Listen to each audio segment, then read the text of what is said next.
but we did not add any trypsin to ensure that there would be no breakdown of azocasein.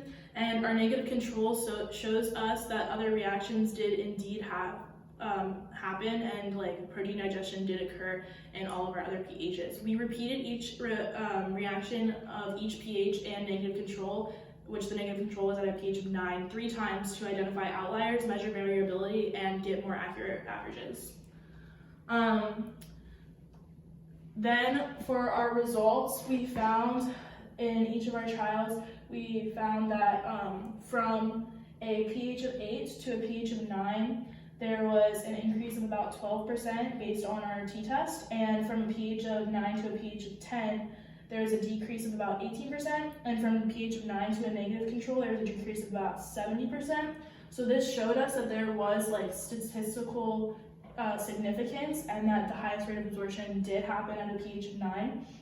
And then we also did a t-test versus our negative control, which again just showed us that there was enzyme activity happening. And then we found that based on our standard deviation numbers, they were all lower than a value of the p-value of 0.05, so that again showed us that there was a significant difference and that the highest rate of absorption did happen at a pH of 9.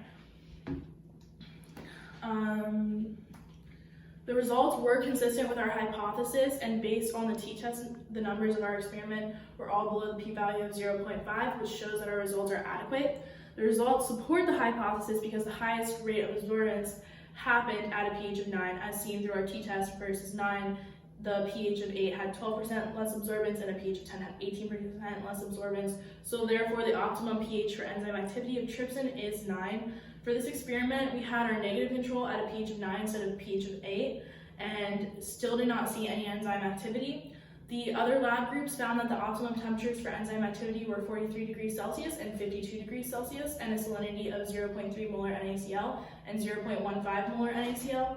So we would have had to retest at a different temperature and salinity to find the highest possible rate of enzyme activity, still using pH 9. However, the other pH lab group found that the highest enzyme activity happened at a pH of 9 as well. So due to human error or possible contamination or measurement errors, our results may have been disrupted, but between the first and second experiment, we changed our pH values from 7, 8, and 9 to 8, 9, and 10, because we found that the highest rate of absorbance happened at a pH of 9 in our first experiment, so we wanted to make our range higher to find out if the pH of 9 was still the optimum once we tested more alkaline pHs. So we also found that based on the other group's negative control data, we only needed to test negative control at 1 pH, and in the future we would conduct our tests at different temperatures and salinities to see if pH 9 is still the optimum for enzyme activity. For bacterial growth, at pH of 9 at a temperature of 37 degrees Celsius would be optimum, because high enzyme activity correlates to high bacterial growth, even though it is highly variable for salinity and pH in bacteria. Thank you.